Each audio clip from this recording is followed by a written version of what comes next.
Hello, my name is Aaron Weiss, and I live in the town of Poughkeepsie. I'm a combat veteran of Iraq, and I'm also a law enforcement officer. I attended the Public Safety Committee's last meeting in regards to this resolution, but I didn't say anything because I wanted to hear what everyone else had to say. And I heard some shocking things from some people and some legislators. They said that it took a lot of courage to pass this SAFE Act. Apparently, my definition of courage differs from yours.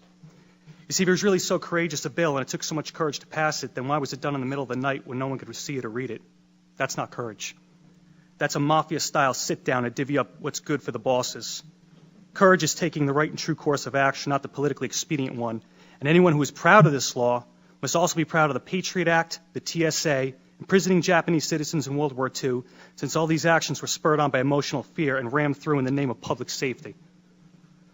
Another issue is the insistence of certain people to stand on the graves of dead children and challenge those that disagree to say it to the parents' faces. Well, I, for one, will pick up that gauntlet. First off, why is dead children your battle cry? You didn't say anything about the hundreds of Chicago children being killed, and for some reason you only scream when it happens to wealthy white ones. And yes, I will say to anyone's face, my right is more important than your dead, because I fought for it firsthand. I washed the blood of my friends out of my Humvee, and I picked up their mangled bodies, and I fought day in and day out. I did more things that you people can't imagine. So yeah, my right trumps your dead. I earned it in blood.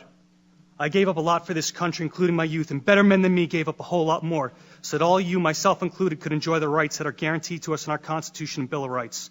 And we didn't go through all that to come back home and watch the surrender of what we fought for happen based on the demented actions of a couple madmen.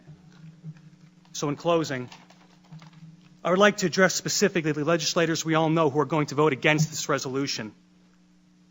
I understand you will vote against this resolution based on some misguided sense of the public good. However, as a law enforcement officer, I'm curious to know about your true resolve. Since voting to take away someone's rights is totally different than being asked to enforce it, I want you to consider this.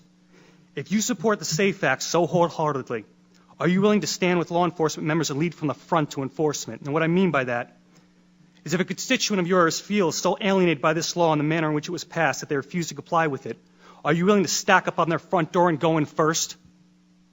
I bet if a clause was in this bill that required you, the elected leadership, our elected leaders, to go in the door first, I bet you would not be so steadfast.